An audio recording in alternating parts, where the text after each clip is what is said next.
if you go 1, 2, 3, 4, 5, 6, 10, another 10, I mean, I don't know, 50 to 100 dressing rooms. That's where you would do your celebrity, what would you encounter, whatever they say, not starstruck, you better not be, because all the doors are basically open and they're doing fittings with actors. Now this would be movie stuff, you know, they didn't bother really fitting you for a commercial or anything. These were basically movies and television. However, if my mother needed a period piece, something, let's say, you know, post-war, whatever, again, she would go, she would like have them arrange everything. She didn't need the actor there every once in a while, because my mom could like see size, length, you know, like crazy computer lady in her brain. So, but you would see plenty of actors and actresses having these fittings, open doors. I mean, I saw Walter Pidgeon, I think I saw Donna Mills, anyway. And I had been there also to be fitted before. In fact, you know, Mummy Dearest would like make me, like if it was a period thing, audition, let's say, like I did this one audition, I did this commercial with Bob Hope, like oh my God, I'm next to Bob Hope, big deal. My mother, he was friends with her. But it was a period piece. I was supposed to be a soldier returning from war. So again, I got yanked over to Western costume because my mother wants me to walk into the audition already tailored and ready to hit the ground running.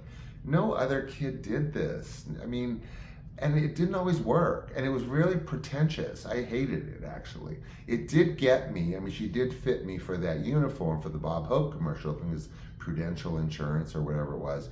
And I'm next to him with the embracing family and all the smiles and everything. So of course, yes, there were other things. I was up for Biloxi Blues. It was a really weird audition, a big soundstage. But again, had to go, you know, I mean, I didn't have to, but Liz is Liz. So yeah, I would get tailored, and I got tailored for, I think, 1 or 2 things that I did, probably television, nothing period. But again, you could go there for anything. Up to date, all the way back to like, you know, 50 million, what was that movie with Raquel Welch? Cave Woman. Okay, so everything. It was just simply everything you could possibly imagine. The wild thing is that because this is so massive and so old, and it just, I mean, you know, Gone with the Wind, I mean, you name it, it was out of Western costume. But the wild thing, I don't know, I'm sure it's not that way, I'm sure, anymore.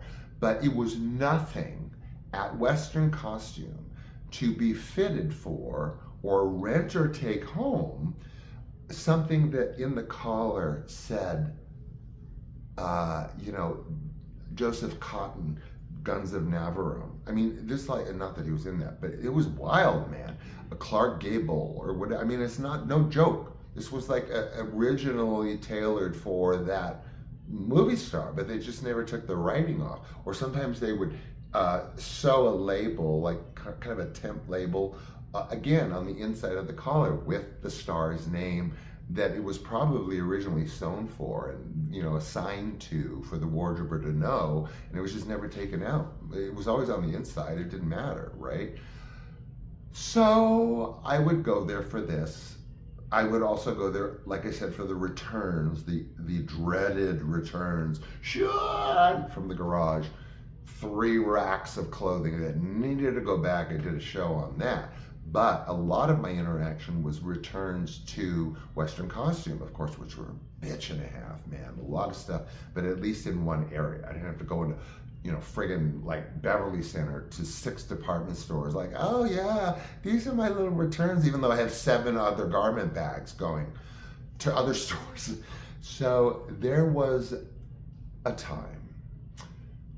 I don't have a larcenous streak, but I rented a Letterman's jacket, you know, which are very hard to find, like, you know, leather, like, you know, from Greece, but like impeccable with the lettering, embroidery, raised embroidery and leather, and just the perfect Letterman's jacket. It was like a pale yellow with like dark green. Anyway, it got me so much work because I went and rented it at one of those times, you know, for the audition stuff. And I got the commercial, which was nothing because I remember that was my mainstay. But it was such the perfect Letterman's jacket that I also kept it a bit longer because I had a photo shoot coming out. I used to like spend way too much money on photo shoots. And it's the cover of my book that I cover my face, that's the Letterman's jacket. In my headshots, clean cut, it's the Letterman's jacket. How did I get it? Well, I went to Western Costume and told them I lost it. And when that happened, of course, you know, like a video back then, you had to pay for it. You know, I mean, you just had to buy it, basically. They weren't really too happy about it, but they had, you know, like 16 trillion other Letterman's jackets. So I had to pay $78 for that Letterman's jacket, but it was well worth it. That thing got me so much work. And so, I mean, I kept it until my ex-wife's cat urinated on it, and certain things you can't get cat piss smell out of, and there went my Letterman's jacket. So that's my story about Western Costume. Again, a complete institution. I'm sure they probably leveled the building, which would be a crying shame, but I do know they moved way into the valley. But the thing with Western Costume is you go there, you get everything. The smaller costume houses, really, I mean, please, I mean, they're good. And studios themselves have their own costume departments. So it's not like Warner Brothers was running over to Western Costume because they had their own mega costume. But guess what? I've been to those costume houses. Nothing compared to Western Costume. A costume house, you know, on a Warner's lot or whatever is like the bathroom at Western Costume. So I'll let you go. My days at Western Costume were very memorable. Wonderful people that worked there. Never an issue, never a problem. I loved it, even though I was dragging around clothes for my mother. So again, I hope I was true to form tonight, giving you a peek into Western Costume. I thought of a killer show, I mean a killer, like, you know, unliving super mega show for tomorrow. I'm gonna walk you through somewhere very exciting. Okay, until then, teasers, clips, previews, and shows coming up tomorrow, and I'll see you then. Thanks for joining me today. Bye.